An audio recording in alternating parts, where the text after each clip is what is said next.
everybody. Do I look human? Welcome back to my channel, guys. My name is Lena. I'm a practical nutritionist. If you are new here, thank you for being here. Okay. Go ahead and hit that subscribe button. Don't forget to like this video if you find it entertaining, helpful, and educational. Anything. Today we are doing a full reflection on my 30-day no scale challenge and a full update. Real quick before I get into this video, I did start a brand new YouTube channel with my friend Alana. It's called Sprinkle of Sensible, so go ahead and check that out after this, and if you're feeling it in your heart, subscribe to that channel too. So now let's get into my reflection on my 30-day no scale challenge.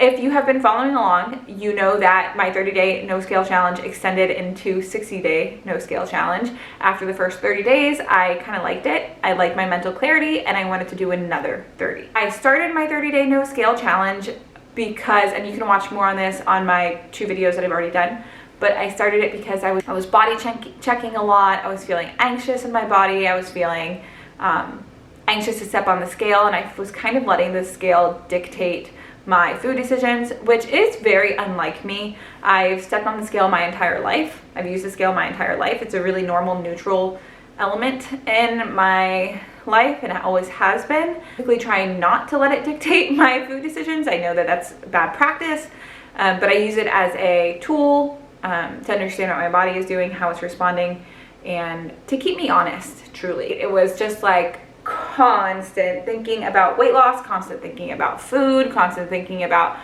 all this stuff, and it was backfiring in that I would mentally have like mental restriction in my head but not act on that outwardly, which is something I've always leaned on, right? Some people do a good job of mental restriction and having that respond to actually restricting their food.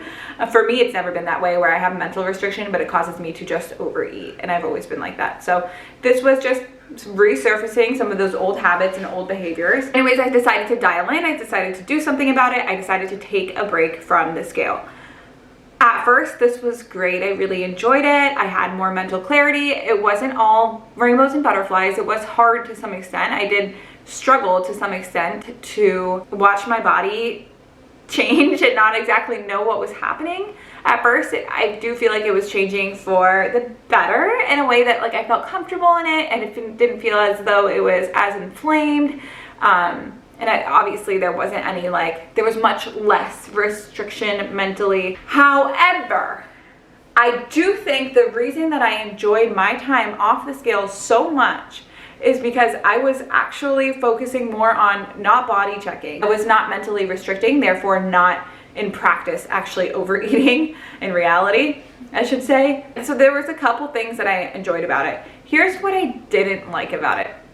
Come the next 30 days. The first 30 days, I was seeing all the positives, I was enjoying it, but the second 30 days, which didn't last 30 days, mind you, I didn't love it as much. I really didn't. I was like kind of annoyed that I didn't actually know what was going on, that I didn't know which way my body was trending. Was it trending up? Was it trending down? Like, I kind of wanted to know. I feel like I had a right to know.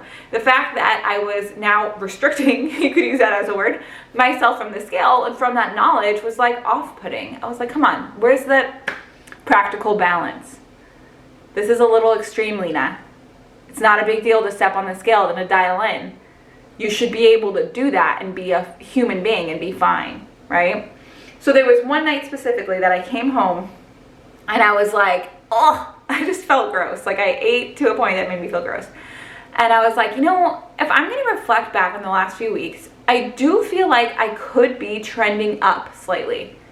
I do feel like I could. And I want to know if I am, because if I was to trend up every month, half a pound for 12 months, at the end of the year, I just gained 6 pounds. And if I did that every day for 5 years, I gained 30. So is it a bad thing to gain weight? No. If gaining weight means that you are healthier because of it and happier because of it and not restricting because of it, great, that's fine. Like, obviously everybody's different, but I'm not in a body that needs to gain 30 pounds. Like, that's just reality. Like, I'm just not. I'm not in a body that needs to gain 30 pounds to be healthy. I'm at a very healthy weight. I'm not underweight by any means. You know what I mean? I nourish myself just fine. So I was like thinking in that mindset, I was like, yeah, I don't want that for myself. I don't. I want to step on the scale and I want to know and I want to be okay knowing. And I want to get intentional and have that knowledge so that I don't slowly trend up every year for the next 20 years and then look back and be 50 pounds overweight. Again, it's not all about your weight, it's about how you feel, but I know that I'm not going to feel my best 100%. I'm just being real with you. 30 to 50 pounds higher. And I'm not doing this for the me right now, I'm doing this for the rest of my life.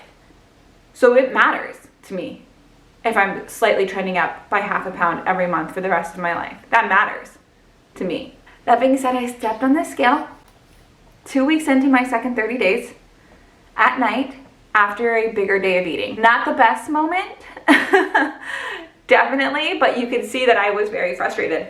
And I really wanted to know.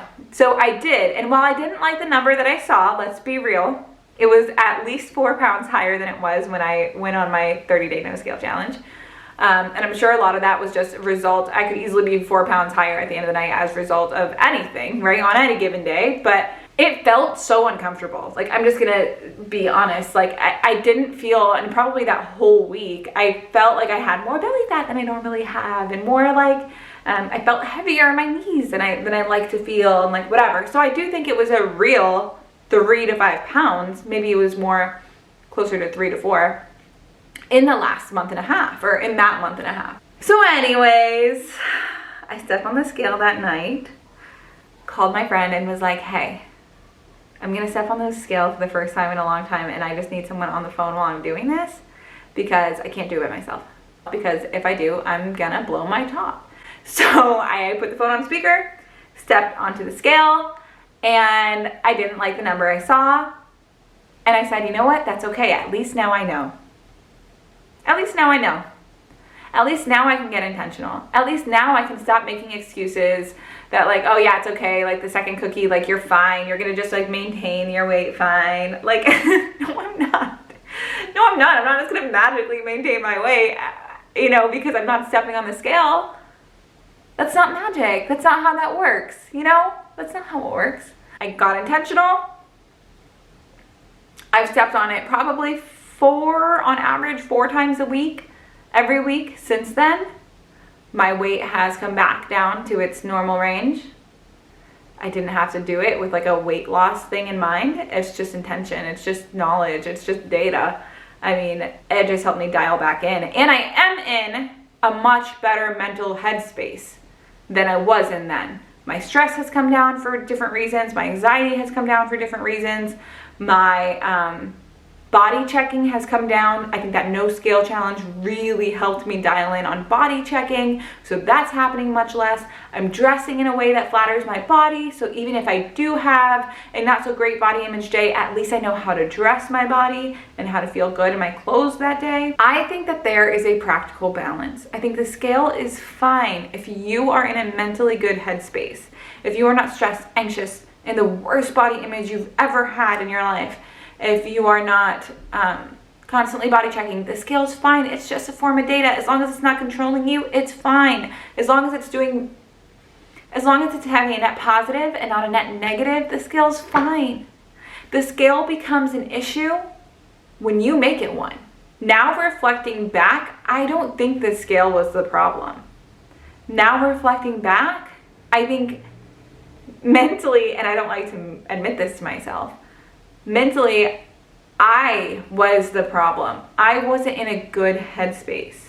Like, I hate to say like, oh, my mental health, but like, actually, like my mental health wasn't great. Like I was so stressed at that time. I was so anxious, like my anxiety, like I couldn't sleep at night. Just like everything. And I was thinking about weight loss a lot and I needed to stop doing that for sure. But getting in a better headspace, using the scale as a tool, just stepping on it, being like, oh, hey, that's the number that it is today. I'm gonna still do what's best for me and my body today. I'm sure it won't always feel easy and we'll ebb and flow. And in those moments, we can take a break from the scale again. But it's not the devil. There are people that don't step on the scale their entire lives and maintain their weight healthily and easily. But I don't think that's me. I think for me and my eating behaviors, I do need to be mindful and intentional. for me, an element of intention and practicality and data is always going to be there. And balance is always going to be there, right? Not to the point where I'm counting calories and macros. I don't want to do that anymore, so no, not that, and I don't think anybody needs to. But balance, you know what I mean? You know what I mean. You know what I'm saying. I wish you could talk to me. It would really make this easier. Wrapping up these rambling thoughts one more time. The scale is not bad, okay? If you are going through a tough spot in your life, you are anxious, you are stressed, you are whatever, take a freaking break. Move away from the scale. Stop checking your body in the mirror every 2 seconds, okay? And when you fix your mental health and you are happy and healthy again, and you are managing your stress and managing your anxiety, and you are not body checking as much, and you're dressing in flattering clothes to you, go ahead, use a scale. Intentional tool. Knowledge. Power. Not a big deal, okay? If you need to take a temporary break, take a temporary break. You don't use the scale, don't start. Unless you have a weight loss goal, then maybe start. To each his own, buddies. I'm just telling you my experience from my perspective. I hope that was clear enough. I think it was. If you have any comments or questions, please leave them below. Don't forget to subscribe and like this video if you found it helpful, entertaining, all of the above, whatever. Please go check out Sprinkle of Sensible with me and my friend Alana. Such a good channel, guys. You're going to love it. Subscribe there as well. I am on Instagram at practical.nutritionist, and you can apply to one-on-one coaching with my link below if that's something you're interested in. Otherwise, we'll chat soon, okay? I'll see you soon. Have a good day.